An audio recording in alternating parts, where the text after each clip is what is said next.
Dans quelques mois, Paris et la France tout entière accueilleront l'événement sportif le plus attendu au monde. Et c'est ici, à Saint-Denis, à Pulse, que tout se pilote, tout se décide, ici, au comité d'organisation des Jeux Olympiques et Paralympiques de Paris 2024. Plus de 2000 personnes travaillent ici pour faire de Paris 2024 des Jeux plus spectaculaires, plus responsables et plus utiles pour la société. Et parmi eux, des ingénieurs du groupe Aegis à qui on a confié la lourde tâche de penser et réfléchir aux équipements nécessaires.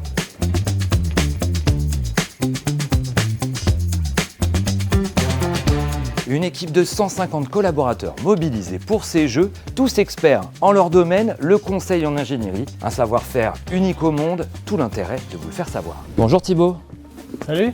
Alors toi, tu es un peu la tête pensante, celui qui doit identifier tous les besoins. Est-ce que tu peux nous en dire un peu plus ? Le rôle de design central, oui, c'est de comprendre les besoins des différentes parties prenantes de Paris 2024 et essayer de les aménager au mieux sur l'ensemble des sites pour que tout fonctionne bien pendant les Jeux. Et donc aménager ces sites, c'est aussi faire qu'ils soient les plus beaux possibles, qui correspondent aussi au design qui était présenté à la base. Il faut qu'on essaye de faire des sites les plus beaux possibles et des sites qui se ressemblent pour qu'il y ait une espèce de ligne directrice. Et donc, oui, l'homogénéisation des sites, c'est toujours quelque chose qui est important et qu'on recherche. Le plus possible, on essaye d'utiliser des sites existants, comme le Stade de France ou Roland-Garros.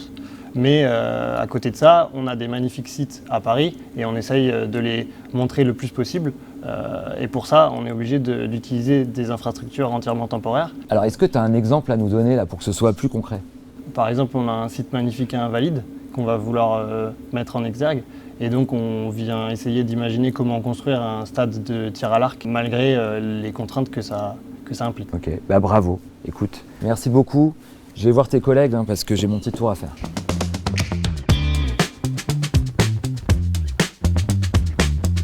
Faire des jeux plus responsables, c'est une chose, mais quand on a demandé à Aegis d'étudier la possibilité de mettre 2 bassins olympiques dans une enceinte qui d'habitude n'accueille que des matchs de rugby et des concerts, eh bien c'est à Melvin qu'on a confié cette tâche. Salut Melvin. Salut Alex. Bon alors c'est toi le chef de projet de ce projet complètement dingue, on peut le dire, de transformer en fait une enceinte qui n'était pas du tout prévue pour ça et d'y mettre 2 piscines olympiques. Exactement. Alors mon rôle, c'est de prendre les informations, les besoins du client et de les conseiller sur les installations qu'on va devoir prévoir pour pallier aux différentes contraintes. Et alors quelles ont été les contraintes ? J'imagine l'humidité. Exactement, il y a beaucoup d'eau et comme c'est un bâtiment qui n'est pas prévu pour accueillir des piscines à l'origine, on doit accentuer l'effet de ventilation. Donc on a dû rajouter des réseaux. Et qui dit rajouter des réseaux, dit trouver des cheminements dans un bâtiment qui est très complexe pour faire ressortir par exemple une extraction d'air à l'extérieur. Alors toi ton rôle c'est de tout lister mais aussi de tout démonter parce qu'il y a des matchs de rugby derrière. Exactement, il y a un gros sujet de planification avec les différentes entreprises qui vont venir monter toutes les infrastructures qu'on a besoin pour ces bassins-là. Et ça, c'est une des plus grosses contraintes puisqu'on a en gros 2 mois et demi pour monter le site, mais on a 1 mois et demi pour le démonter. Et l'Arena a des concerts de prévus et on se doit d'être dans les temps pour pouvoir reprendre l'exploitation de l'Arena ensuite. Bon merci beaucoup, grâce à toi on en sait plus. Merci, moi je continue Alex. Mon petit tour parce que j'ai d'autres collègues à voir.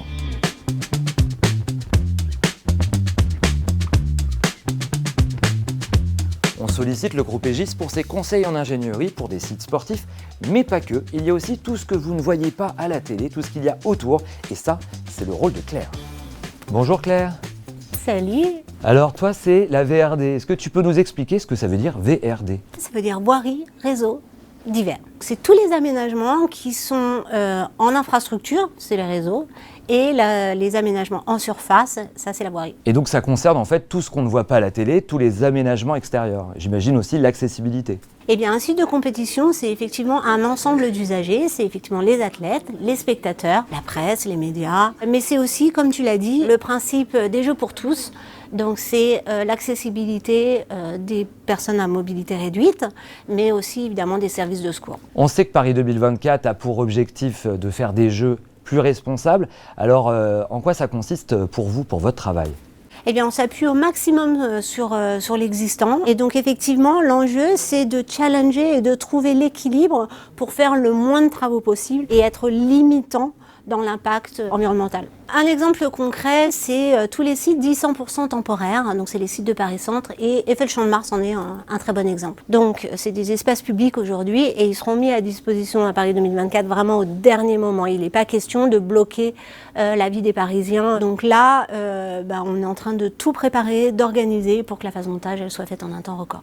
Votre force, c'est de s'adapter, de toujours réfléchir et trouver des solutions, et tout ça en un minimum de temps, sinon ce serait pas drôle. Un défi colossal avec une pression maximale. Bravo. À bientôt. Tu es formidable. Voilà, vous en savez maintenant un peu plus sur ces super-héros qui œuvrent dans l'ombre. On leur a quand même demandé, pour finir, leur plus belle réussite, leur plus belle fierté. Voici leur réponse.